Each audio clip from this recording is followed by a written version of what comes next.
Okay. Welcome to Writing the Wrong Way, where we talk about how writing works, how writers work, and how the best writers risk being strange. And I'm thrilled to talk to Ryan North, somebody I've been following for a long time, who's doing a lot of really cool things. So I'll try to, uh, you know, not be too wound up in the kind of stuff that I was into when I first kind of encountered your work, but I do want to, and we'll kind of get towards the present and all the stuff you got going on now. But I want to start with kind of where I kind of first encountered you, of course, was probably a lot of people, Dinosaur Comics, Hmm. which I just started getting sent as text messages to my Oh, phone, thank you. which is really great. Um, and if you could just talk a little bit about, just by way of introduction to like who you are and what you do for people who don't know your work. I think an interesting place to start is maybe Dinosaur Comics, but I'd be curious to know what you kind of were doing before that, and sort of how you came into Dinosaur Comics, and a little bit of the Wild West early days of the internet there, Hmm. because you were really on the cusp of a couple little things, um, like web comics really starting to boom, and then when the Kickstarter boom started to come in. I mean, I was one of the backers of your original your To Be or Not to Be Kickstarter, which, correct me if I'm wrong, but I believe at the time was the biggest Kickstarter ever, Biggest publishing project, yeah. publishing project at the time. Now, of At the course, time, yeah. Sanderson has kind of eclipsed that in some He ways. took it over. But, particular, that was, to this day, that remains one of the most impressive Kickstarter projects. Oh, And thank I'd be you. curious to know a little bit more. I mean, and that book is really something that I love, and I teach that book in university classes from time to time. So I kind of would like maybe if you could just talk a little bit about Dinosaur Comics, what sort of led you there, and then what kind of led you from Dinosaur Comics to Be or Not to Be, before we get into kind of more what you've been doing recently.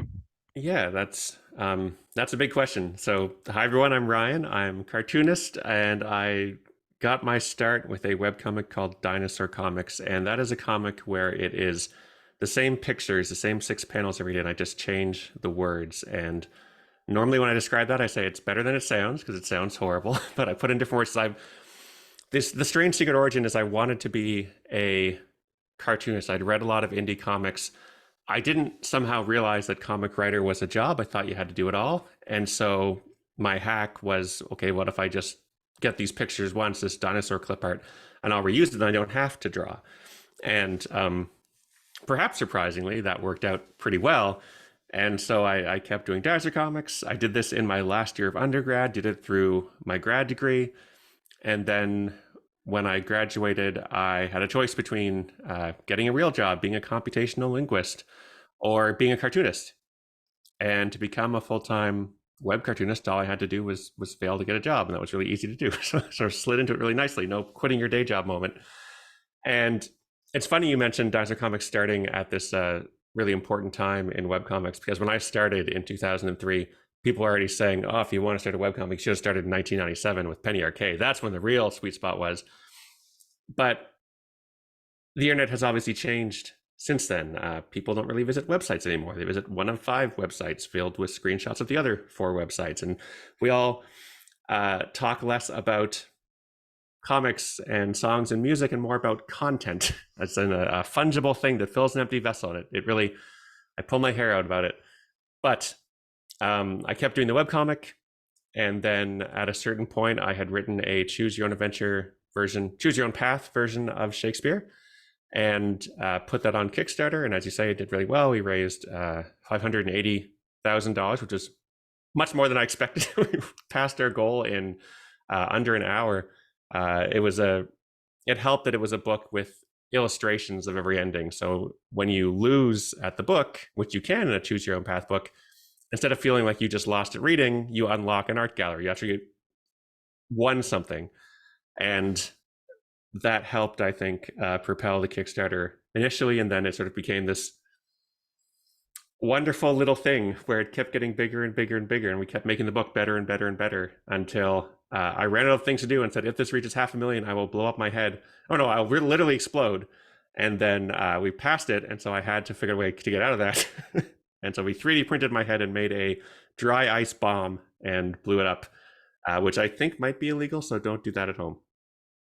I remember distinctly the Kickstarter, the moment where you started running out of things to do. Like you, like I Hmm. remember distinct, like following along and like the stretch goals were getting hit were so fast. I remember there was a moment where you were communicating with people and you were basically saying like I'm just kind of at this point making it up as I go. Maybe let's have a live, choose your adventure play. I don't know how that'll work, but we'll figure it out. Yep, yep. It was really a wonderful moment, Kickstarter for fans, who were into the book and the idea and so on. I imagine for you it was a kind of weird combination of stress and joy, Yeah, wondering how it that's a was great way all of going to putting work it. out. Stress and joy, but also you have, 15,000 people behind you cheering you on. And so it felt like probably the ideal form of a Kickstarter where you start with the crazy idea that you think only interests you, and then you get a group of people behind you, and together you can do something that you couldn't do on your own. I think that's the goal, right? That's the dream of crowdfunding. And in that case, it worked out beautifully. It felt like a really, really great experience. Now, can I just bump back to Dinosaur Comics for just a moment? Had Mhm. you read the Lynch comic, The Angriest Dog in the World? Is that part of where that came from or no? So, The Angriest Dog in the World by David Lynch, who's, it's a filmmaker. That's three panels with the same drawings. He changes the words, and it's mostly, in my opinion, pun based, which I love. I remember the first one I saw was someone in the house with the angriest dog in the world outside saying, "Who is San Andreas and why is it all his fault?" I'm like, that's pretty good. And I can tell you that I had not read The Angriest Dog in the World when I started Dinosaur Comics. When I found out about it a few months in, two things happened. One is I had my character T Rex adopt the angriest dog in the world as his pet, which I thought was a big power move to take another author's work and be like, yeah, this is canon to mine now. And the other thing was I realized, because I had this, and still do to some extent, kind of a weird idea about originality, where I can tell you in all honesty, if I had known of the angriest dog in the world, I would not have started Dinosaur Comics because that had been done. And then I would not have had my entire, like nothing would, whole different life course from that one moment. And it feels crazy to say that because, there can be two things with the same idea. We want to have adventures in space. We have Star Wars and Star Trek. And obviously what Dinosaur Comics done is very different from what the angriest dog in the world did and does. But I guess at the time, and there's still part of me that feels this way, by doing something that no one else has done, at least to your knowledge, it makes it easier to be original in a weird way. Like you don't have anything to compare against. Or you've got these weird combinations. Like one of the things that I found so brilliant about To Be or Not to Be when you so which again just for people who don't know it, as Ryan was saying, it's a choosable path. So it's similar to a choose your own adventure, but legally But legally distinct. distinct, yes. And it is but it's Hamlet. It's a retelling of Hamlet, and then you've added all sorts of plot into it. Of course, you've Mhm. got like you can play as Ophelia or read through the book as Ophelia, and so on and so forth. Um, what I thought was so brilliant about that initial idea, and one of the reasons I sometimes teach it in my university classrooms is because, of course, Hamlet is a play that's so thematically obsessed with choice and with Yes. the question of whether or not a person can act. Is it possible to act both, in terms of dissembling and in terms of taking action? And, here's a person, Hamlet, who's tormented with, what is the difference between, appearance and reality? Is he actually mourning his father if he isn't actually taking action to avenge him, and so on and so forth? It's got all these great thematic resonances in the original play. You're bringing in some respects, your retelling of it in this kind of comical approach includes a lot of uh, both praise and criticism for the original, Hmm. and it constitutes a sort of series of interpretations of the original. But it's also extending that same thematic idea into the form itself, which is something Shakespeare wasn't as fully doing, of course. And I always thought that was a brilliant. I wasn't surprised the idea caught on in that sense. But it is, as you say, a weird idea, and it has this kind of experimental. I mean, it's a much more comedic angle on things, but it has a certain level of like avant-garde structure to it. Yeah. And I'm curious to know kind of where that approach came from and why you find yourself drawn in some ways to these more unconventional story structures. Because even with Dinosaur Comics, I think one thing that people easily overlook with Dinosaur Comics is how important the form of it Yeah. is, and how carefully constructed those generic panels are. Yeah, I feel like at heart I am a formalist. I love something that's doing something new with the medium. And I think that is what attracts me both to comics, because it is a younger medium. And my definition of a good comic is a book that has to have amazing story or make you feel something, but also the best comics I've read do something with the form that hadn't been done before. And that's a huge bar to cross. You know, you cross that in comics routinely, you cross that in video games routinely, because both those media are evolving very quickly. But you don't see it a lot in the novel. The novel is pretty well explored territory formally, with the exception of second person nonlinear adventures, because those have traditionally been dismissed as juvenilia. They're for kids. This is not something that adults read because it's inherently goofy. And I disagree. I think like this is fun. And when you do work in a medium that has been dismissed critically generally, you can do some stuff that hasn't really been done a lot before. There's a neat part in To Be or Not to Be that I reused the same sort of mechanic for the sequel Romeo and or Juliet, where you can unlock a fourth playable character by following a certain path. The book gives you instructions on how to find this character, and it's basically changing the state of the book by changing the state of the reader by telling them information that is hidden in plain sight. So instead of choosing, you know, page 10 for Hamlet or page 20 for Ophelia, add them together, divide by 2, take square root, whatever, this unlocks character 4. And like that feels like a mechanic that should be on the level of the period or the semicolon. Like this is the basic thing you'd want to use while working in this form. A choice is not just letting you explore the narrative space through the story. It's letting you surprise and delight the reader by showing them stuff that is hidden there. Like the whole point of story spaces, choosing your own adventure, in quotes, is to explore and be surprised. And this allows you to do that in a way that is hidden. And I thought that was just such a cute way of sort of expressing what the medium can do through the medium itself. And I chose Hamlet because, like you say, it's a play about choice. It's also the main monologue is structured like a choice, to be or not to be. And finally, the story itself is almost structured like a video game, in that Hamlet begins with a quest to kill the final boss, which is the king, and then he does a bunch of messing around and then finally gets around to killing the final boss, plays over, game's over, the end. And so it translated very nicely into a part where you were playing as Hamlet or Ophelia or his dad, King Hamlet, and sort of making your way through that game. So it was a nice marriage of all those things coming together, I think. Have you seen the book Morlack? Do you know what I'm talking about? It's a No. graphic novel that was made by Leaf Tond, Montreal or Quebec cartoonist. But Morlack is something I would recommend you try to find if you want. It kind of begins, this graphic novel, it begins with this little panel. It's almost like on a 9-panel grid, or it's not quite 9 panels, but it has this sort of square in the beginning. And as Morlack, is if you're moving from page to page, as the character Morlack is moving through his story, at a certain point, like there's like 2 things he could do. Like he could go left or right, and he goes in both directions, and it starts to like move in this manner. And then like he ends up fighting a ninja and dying in this timeline, and then over in this one he gets reincarnated. And it's really a brilliantly progressive, it's a silent comic, and it kind of moves through all these like strange, again, it has all this video game like path.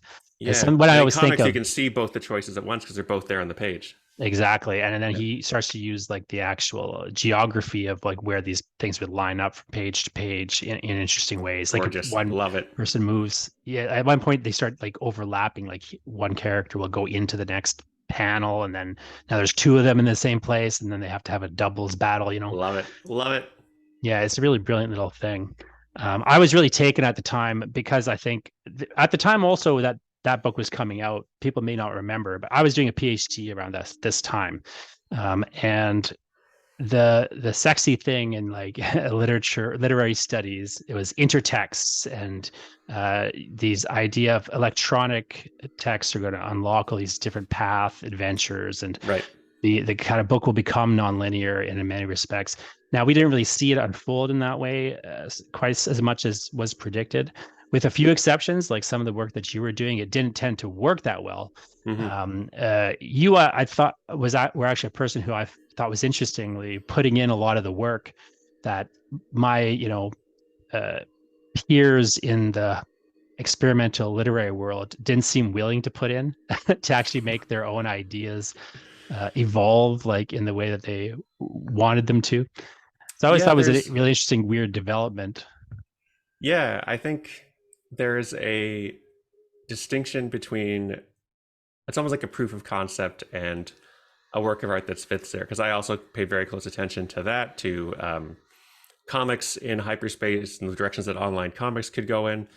And a lot of it was built around this idea of potential. Like we could do this. Why we have an infinite canvas. We'd be scrolling in two-dimensional space all over the place. We can do branching, but without a reason for that, it's just I don't want to say a solution in search of a problem, but it feels like we need to have a reason to be doing this because branching is expensive. It's expensive to build, it's expensive to print, you're duplicating stuff. Like whenever you're dealing with a branching narrative, you have to, those stories have to tell a story together. What I guess I call them the meta story or the hyper story, because it's an illusion. The whole thing is a trick, right? When you're doing a nonlinear story, the promise is you can do what you want in this story. The truth is you can only do things that I've chosen for you to do. You're always going to be in my story space.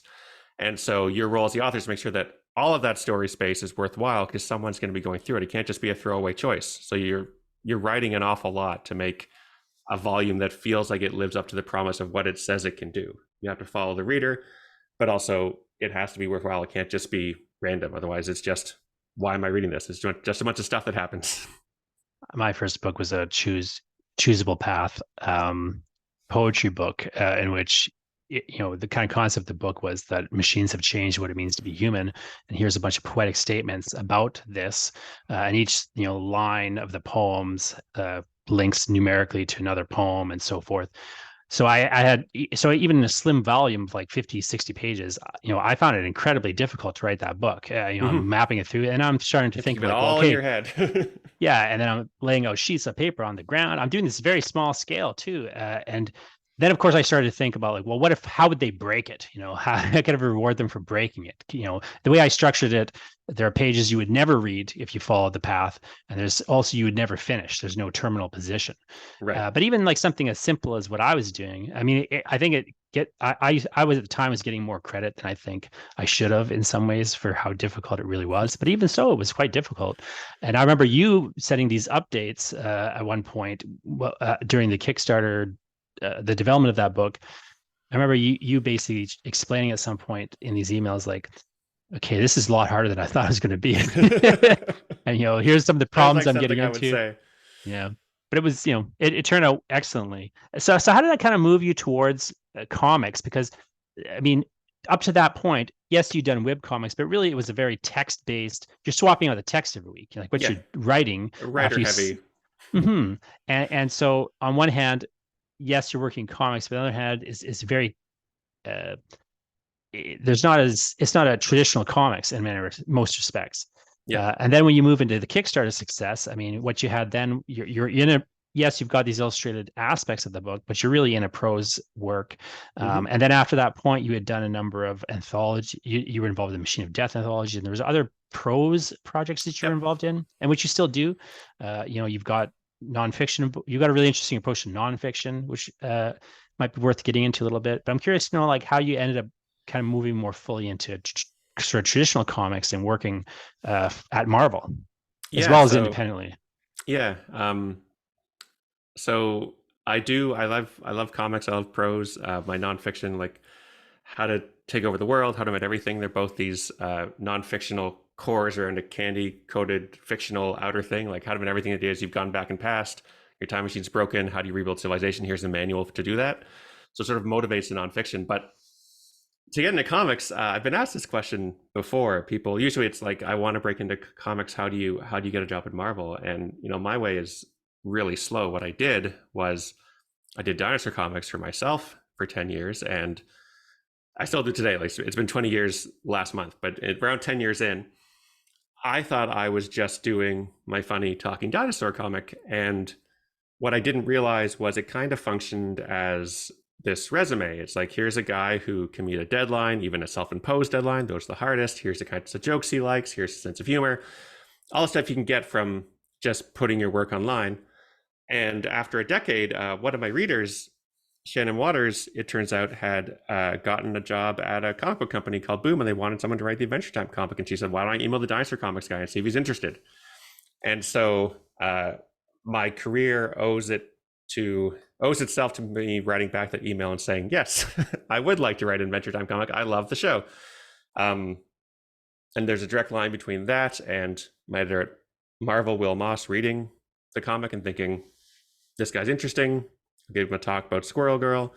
Squirrel Girl leads to all sorts of stuff, including now Fantastic Four.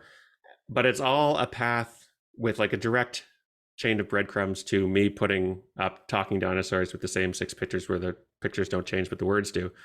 So if you've got 10 years to spend doing your own stuff, that is a way to get into Marvel. Wait till your readers grow up to get jobs around these comics companies. But the core of it, I think, is, and I believe this is valuable for anyone in a creative work, is it's really worthwhile to do your own stuff, to put out there where people can see it. Like I say, it shows what you can do. It shows what you're interested in. And while you're doing that, you're getting practice. Like, I would not have been able to write a comic like Adventure Time, my first traditionally published monthly comic book, if I hadn't been writing comics for 10 years. Like, you need the practice. You need to practice the craft. And if you're lucky, you can attract an audience while you're doing that, saying, hey, this is, I'd like to see more of this stuff. So it's a very frustrating answer, I know. People say, how do I get a job at Marvel? And I say, publish your own stuff online and then see what happens. But I mean, it's worked for me, and I've seen it work a lot for other people, because nobody gets to write Spider-Man as their first job. Anyone in charge of Spider-Man wants to give it to someone they feel safe about. They feel there's no question marks around them. So you're going to have to do other stuff first. Why not make it your own stuff? Something you enjoy. One thing I always notice if I'm on like any situation where somebody is asked that kind of a question, like how do I break in some form, and especially if they're talking to somebody who's very established, it's always interesting to me how vague the answers get, because at a certain point, what often people ask that question don't realize is that if you haven't already done it on a certain level, there's nothing they can do for you. Like, there's nothing that the editor of Spider-Man can do for you if you haven't been writing comics for 10 years, like on a certain level. It's not entirely true, but in many ways it is true. Yeah. And, it would be irresponsible for the editor in charge of Spider-Man to give it to someone they just met who has no credits. Like, it's just, you don't know them. They want to feel safe with the person they're giving it to. So you got to be able to do your own stuff, to publish your own work. And comics is especially hard because it's a visual medium. And if you're a comics writer, you need to find someone who wants to draw your work. And that's hard. That can mean you do photo comics like my friends Emily and Joey from Softer World. You can do stick figures like Randy Monroe from XKCD. You can pay someone to draw your work. You can just start drawing yourself. One Punch Man, the initial artist, was the writer. There was really bad drawings. He admits it himself. But it grows from that. Like, there's no way around it, that if you want to work in a visual medium, you can't just ignore that part. You can't just expect an artist to want to draw it for you for free. You've got to make it interesting. Although people do expect that. One thing I'm curious one thing that I'm curious about, though, is, like, I know with the way you say that, it sounds somewhat clean, like you're moving from this to this to this. Mm-hmm. But in reality, though, once you land on Squirrel Girl, you're immediately out of the gate with, like, issue 1 of Squirrel Girl doing some very unusual things. So as a simple example, you're writing in the gutters. And I'm curious to know, like, how you got an editor on board with doing something so unusual in a first issue, having not worked really, like, you'd worked in comics, but you hadn't worked there. Yeah. Well, the pitch was I wanted to be an all ages book, which means it's for everyone. It's for kids, it's for adults. Everyone keeps their clothes on. Nobody swears. That's how you write all ages. And monthly comics, which this was going to be, is a not inexpensive hobby. The books are $4, $5. And I said, look, this is a comedy book. People get their money's worth if we literally put jokes in the margins. And what I realized a few issues into that is that it also was great plot scaffolding in a shared universe like the Marvel universe, because I would write a story with Captain America in it, and they'd say, "Oh, just so you know, in the Captain America book right now, and this Squirrel Girl book comes out 3 months down the road, Captain America is going to be an old man with a super soldier serum sucked out of him with no powers." And I said, "Okay, that would be a roadblock in a normal comic because you'd have to address it and have the characters say, like, as you know, Captain America, you've had the super soldier serum sucked out of you." But I could just make a joke about it at the bottom of the page, and we were done. We were off to the races. And the Deadpool card she has in the book were one panel where it was basically, she had these trading cards. Squirrel Girl, the character, had these trading cards that told her what the enemy's origins, powers, weaknesses, everything about them on a little trading card. You put that trading card in a panel, you're basically turning to the audience saying, here's this guy's deal. Here's what he wants, here's what he can do. Done. And we're off to the races. It was such an efficient way to sort of onboard people into this shared universe where they didn't need to know everything because the book would tell them what they needed in this really natural way. And the secret there was I didn't know a lot of this stuff. I didn't know most of this stuff. The first people during fights in Squirrel Girl were people who had been in Marvel movies, because that was my main source of knowledge. I mean, what I thought was so clever about it, in addition to everything you're saying, is it also has, I mean, as you say, like, who can know all of it? Yeah. Like, who can know all of it? Like, you have Craven in that issue. I think it's the first issue. First issue is Craven, yeah. Yeah, and like, who can keep track of whether Craven is dead or alive, or like, it's just impossible. And that's true for characters like Craven, who aren't even utilized heavily and extensively. And it's certainly true of Spider-Man. Like, how many Spider-Mans are there? Like, it becomes very complex very fast. One of the things that I thought was so clever, over on the flip side of DC, Snyder had done this death metal thing recently. And the thematic idea in death metal is, look, nobody can keep track of these characters and what their timelines are. Let's just agree they're all equally valid timelines on a certain level. Your version of Batman is as good as any other versions. Batman, the fans can all love Batman and have different attitudes towards Batman. So I thought, like, you're not really doing the same thing, but it was a very elegant way to approach that problem of, like, how do we have a character here who's kind of part of this universe, but also sort of on the side in a certain way. It's a problem of accessibility. It's, you want the book to be accessible to everyone, people who aren't hardcore readers, and saying, don't worry about it, works great. Saying, here's what you need to know, works great. But one of the big things in superhero comics, one of the defining things in superhero comics, is continuity. The idea that everything counts going back 60, 70, 80 years. And the truth is that that's not true. A lot of it doesn't count. We all ignore the stories we didn't like. The bad stories just get never mentioned again. The good ones get re-mentioned over and over and over.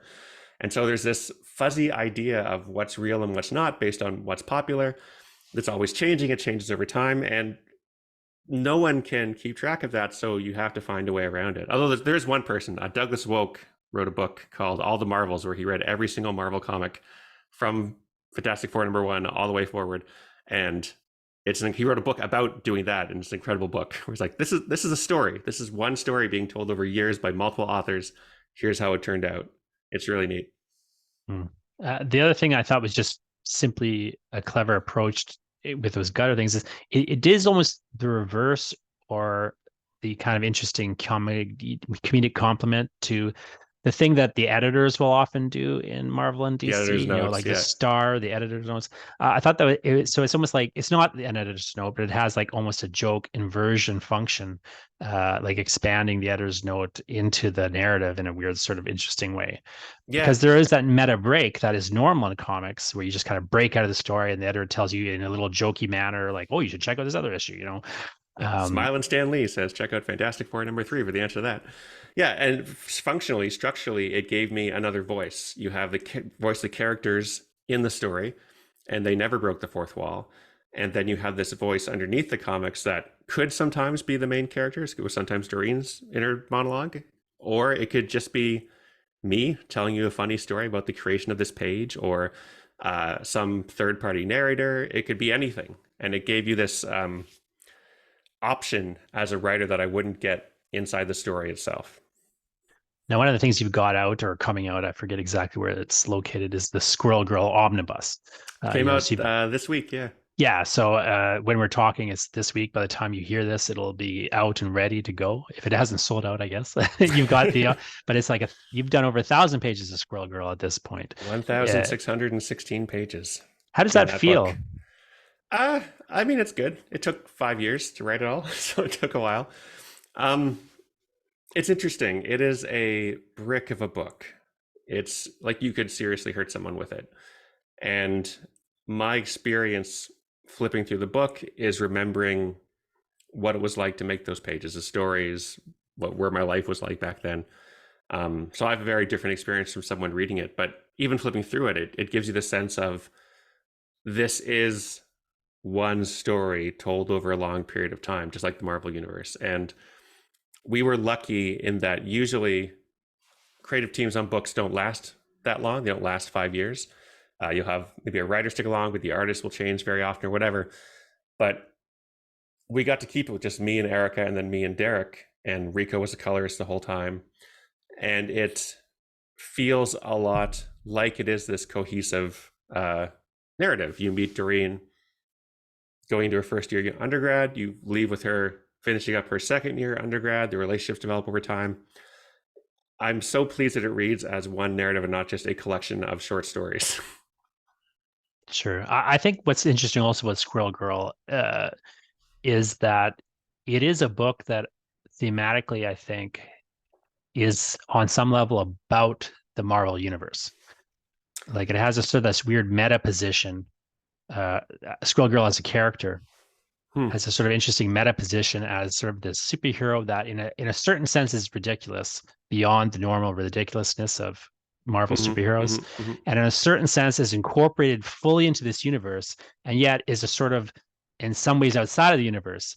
Like she sort of stands in this weird, interesting position. In some respects, I feel like that character and the sort of world around that character is on a certain level like a meta story about what the Marvel universe is. That's interesting. I mean, you look at the final issue of our run. It's basically Galactus returns from issue 1, and he and Doreen have a conversation on the moon where he talks about how he's going to go away for a while. How they're both going to be going away. How he doesn't break the fourth wall, but he kind of leans against it, where he's talking about things will change when we return. Won't be the same people, and that's fine. And it's a conversation about death. It's a conversation about saying goodbye, and it's a conversation to the readers, a lot of whom were younger readers who picked it up as their first comic and saying like, this is ending now, and that's sad, but it doesn't have to be sad. Like there's something, we'll always be here. We'll always have this moment we share together here on the moon. And sorry, I still get emotional thinking about Squirrel Girl.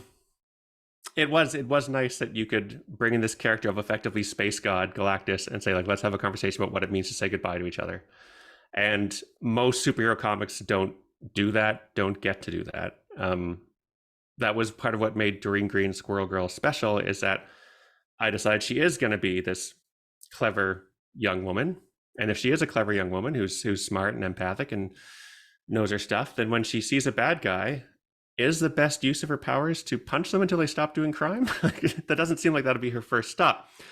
And so that is very natural for myself. I'm sure it's the same for you. You have more conversations than you do fist fights, but in superhero comics, it's always fist fight first. And so inside the Marvel universe, it made her stand apart as someone who is different, maybe doesn't quite fit in quite the same way, but still belongs there. And I think that's the core of what you were saying, where she felt like she was part of it, but somehow aside from it, is that she isn't like the other heroes. You can't take a Squirrel Girl story and put Spider-Man into it, because they're different people who react with the universe in a different way. I mean, that's the joy as a writer, right? To be able to take this character and spend 5 years with her. When I was ending the book, it felt a lot like imagine being a parent where you're seeing your kid go off to school, where you're like, I've done what I can. You're in someone else's hands now. I've given you hopefully all the tools you need, but now it's up to you. And I really enjoyed that part of it. Now, before we get into you're not exclusive to Marvel, and so before we No. get into your newer book and your newer sort of indie work, I wonder if we could talk a little bit more about just some of your Marvel stuff. In particular, Fantastic Four. I mean, you've got Fantastic Four in the background there, and I'm curious to know. Like we were just talking before I started recording about one of the things I really liked in the first issue of Fantastic Four, in addition to just it being an interesting story. You had this interesting note at the end because, of course, the way that those books work is the first issue, there's no letters to print in the letters page. Hmm. And so, sometimes that'll get filled in interesting ways. I think you filled it I think if I remember right, in Squirrel Girl, you filled it with fake Fake letters, letters. Yeah. Who would win in which a is fight, common. Squirrel Girl or the Hulk? Yeah. And then you also said they were fake letters.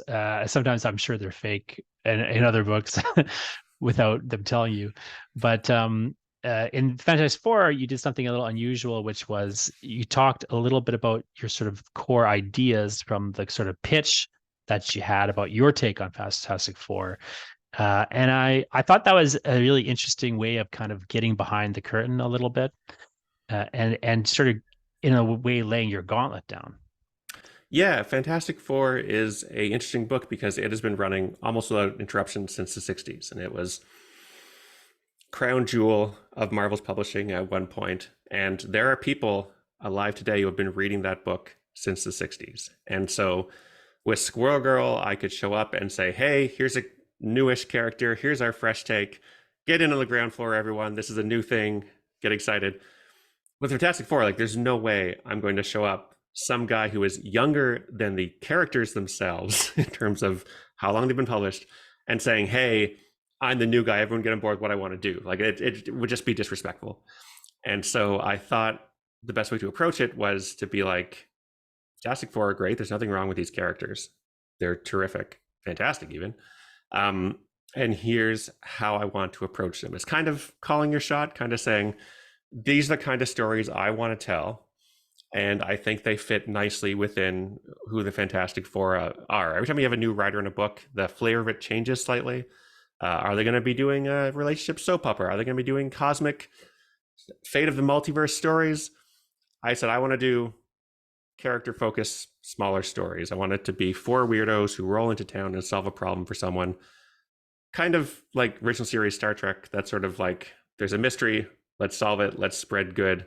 Let's be adventurers. And it was an unusual letters page for sure, but I feel like it helped me, and I think it sort of helped readers say, this is what I want to do. This is what you can look forward to. I also think there's just a way in which I often advise when I teach writing that writers do similar things. I mean, it could always take different forms, but like where as quickly as possible, you sort of establish your contract with the audience in a certain This is level. what it is. This is what it isn't. Here's what we're Yeah, doing. Yeah. and there's positive and negative ways to phrase it. Like you kind of want to divide the audience in a certain level as quickly as possible. Into like, are you're in or you're out, and not that you need to. Now, an example like that, you're being respectful of the history of it, as opposed to, if you're just starting your own thing, you might, more quickly kind of make a division, Mm-hmm. or more, heavily, kind of make the Well, it's division. kind of what genre is, right? Like that Yeah. was the thing with Fantastic Four is they can be superheroes, they can be science adventurers, they can be soap opera, they can be all these different things and have been all these different things over the past 80 years that I was basically saying, this is the genre we're going to do. this is what we're doing. This is the box it fits into. There'll be things that don't quite fit in that box. There'll be aberrations that are far outside that box, but this is the thing we're aiming for. And so I saw it as sort of like the role of genre where you say, what's this movie about? Oh, it's sci-fi. Okay, good. Then I know kind of what to expect. If you say it's a romantic comedy, I know kind of what to expect. And also, That's this sort is what of, I'm preserving. This is what, yeah. I'm carrying forward. This is the thing you can still count on me for. I understand this, these characters, this way that you do. So I thought it's an interesting, like, kind of transparency. I mean, it is still a letter. It's almost like sort of your letter to everyone else, Nailed on the as before door of they the start church of the sending letters Fantastic to Four. you. Yeah, so I thought it Yeah, was a very clever approach. it's a neat situation to be in, right? I don't think there's a ton of examples of long running serials like that where just some freelancer will start writing them. I certainly never encountered situations like that before, where suddenly you're the guy in charge of this. And on one hand, it's just a comic book. On the other hand, the movies based on these characters drive billions of dollars in culture and are one of the major things in the world today. So it's, I guess what I'm saying is I'm aware of, there it is, the great power and the great responsibility that comes Yeah. with these characters. What's the hardest thing about writing those books and working, for comics at that level? Um, I was gonna say coming up with the ideas for Fantastic Four, because they are these standalone. I want every issue to be generally standalone. I've bent that a couple times. There's a two-parter, but I wanted to feel like they're going on an adventure. They find the weird thing, they fix the weird thing, they make the world a better place in a single issue. And I will tell you that is really hard to do. With Squirrel Girl, I did 4-issue arcs, which meant I had to plot out a story once every 4 months, once every 5 months, really. With the Task Force, every month. And so the workload is about twice what Squirrel Girl was. The pay is the same, but I think that's what the characters need, and I think that's what fits the book. So that's what I'm trying to do. Now, in terms of your non-Marvel work, you've got a new book out. I believe I think it's going to be out by the time this airs. April 4th is when it comes out. Yes. So, and it's called Danger and Other Unknown Risks. So this is a graphic novel. Can you talk a bit about the premise of that book? And before I don't know how much deeply you want to get into it. I've read the whole thing, but I don't want to be spoiling it too much. So I'd rather you kind of set the yeah, I don't want to spoil it because it premise. has like a plot thing. But so it's Danger and Other Unknown Risks. It's a book that I made with Erica Henderson, my artist on Squirrel Girl, and it is a story about a young woman named Marguerite and her talking dog, a little boy dog named Daisy. And they're on a quest to save the world in the year 1999, December 31st, New Year's Eve. Instead of Y2K, magic came back to the world catastrophically. Things got really bad really quick. And now it's decades later, and she's on a quest from her uncle to save the world and bring it back to the way it once was. And I feel like that's about as much as I can say without getting too much into spoilers, except for like there's a lot of stuff going on, and there's more than it seems, et cetera, et cetera. But it is a something I'm really proud of in a way that I don't normally, as a naturally modest Canadian, get to talk about. The same thing with I did a graphic novel adaptation of Slaughterhouse-Five, where I had Albert Montes and Kurt Vonnegut writing it, and I just imagined I was the editor, and I'd commissioned Kurt Vonnegut to give me a graphic novel, and he gives me this novel, and I'm like, Kurt, you messed up. I gotta fix it. And when that book came out, I could look at it and like, this is really great, because I didn't feel like it was my book. It didn't feel like I was the guy writing. I had a finger on the wheel. Kurt was there. The artist was there. With Danger, Erica and I collaborated on writing the book together too. And so I look at this, and there's stuff that is the best of me, the best of Erica. And I feel like when I say, this is a really great book, I'm not talking myself up. I'm talking this imaginary Erica person up that is somehow distinct from me. But it's a really fun, all ages adventure, exploring the idea of heroism and destiny and chosen one myths and all that good stuff. It also kind of explores, in a weird way, generational divides and these different sort of attitudes on particular things. Again, without getting too deeply into it, ruining any plot moments, it might be hard to discuss. But I'm curious to know if there's any way that you were kind of thinking about sort of the social political climate these days. The book's not political in any obvious manner, but I certainly could maybe see like that thematic idea in the background. Yeah, we talked a lot about of all that stuff, of what we owe our children, what we owe past generations, who gets to control the levers of power, what that means. The fun origin story of the book is that Erica had a contract to do a book with another writer, and this writer just didn't turn in a script for 3 years, which I didn't realize was an option. And so she was like, hey, Ryan, do you want to write a book for me? Let's do a book together. And so unlike how this normally goes, where you have to have a pitch that gets approved and they publish it, this was the one time, probably the only time in my life, where everyone was already on board. The publisher was already had a contract with Erica. So it was just do whatever you want and we'll publish it. And so we pitched, if I remember correctly, a collection of short stories.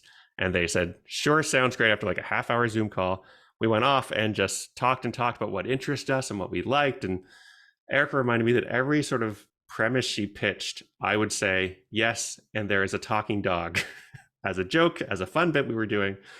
And then eventually she's like, you know what, you clearly want to have a talking dog. Let's put a talking dog in this. So that was like the first thing we nailed down what the story we wanted to tell. But everything else came out of long conversation on the phone of what we like and don't like in stories and what interests us and what we're frustrated by, and sort of mixing that all up in a pot, in a young adult adventure story pot and letting it bake. Why was the talking dog so important to you? I think my main idea, I don't remember particularly why, except I can tell you now, I think it's fun. I love a talking dog. One of the joys of comics, and Erica will probably push back on this, but one of the joys of comics is that it costs about the same to have a person standing there in a room on Earth or to have an alien standing there on a room on a planet 30,000 light years away. And so in a movie, you don't get a talking dog unless that is built into the budget. In a comics, you can just say, I'm standing here and I want a talking dog, and we can put it in. So it's kind of I guess that sense, playing to the strengths of the medium, where we know it's going to be a comic. Let's do some stuff that we can maybe not only do in comics, but do really well in comics. We can give a dog a personality and make you believe it's speaking just like any other character. So let's do it. There's no uncanny valley. It's going to be great. There's no uncanny valley. It's going to be great. Well, there's not in comics, right? Like, it's not in that style, especially. Yeah, but in live action, I've never seen a credible talking dog. I've seen credible talking puppets who look like dogs, but puppets dance around the uncanny valley. But like a realistic talking dog, humans do not have the power yet. Sadly, beyond our grasp. But one day, God willing, in the creek don't. Is that your next project? Getting a talking dog going in reality? Yeah, why not? I certainly have the skills for that. You're building them. This has been so wonderful talking to you, Ryan. And let's just take a moment to appreciate how cool everything you're doing is. You just have like the coolest career in the world. It's I'm very aware of how unlikely it is. It really brings joy to my heart when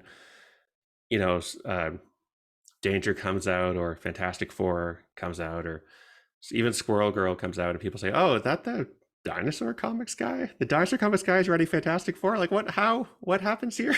Where's the missing connective tissue there?" And I know, like, some people don't like being known through their work. I know Scott Adams hates being called the Dilbert guy. I will always call him the Dilbert guy because that is what he is. Like, I'm happy to be known as a Dinosaur Comics guy, or the Squirrel Girl guy, or the Fantastic Four guy, the Danger and Other Unknown Risk guy. Like, I don't mind being summed up by one piece of my work, because that's the piece that connected with you, right? Like, if that's a piece that really made an impact on you, then yeah, awesome. Like, I'm not going to denounce that or deny it. I think that's terrific. And as a writer nowadays, 2023, I don't know how they did it in the past, but I really am sustained by nice notes people send me, a nice letter on Twitter, just like, I read this, I liked it, you're great. It's praise, and obviously everyone likes praise, but it's also like, it's nice. No one had to send me those notes. And I like when they do. It sort of restores my faith in humanity through passing along comments. I try to do it myself too. When I see something I love, just to drop a line, be like, this was great. Good work.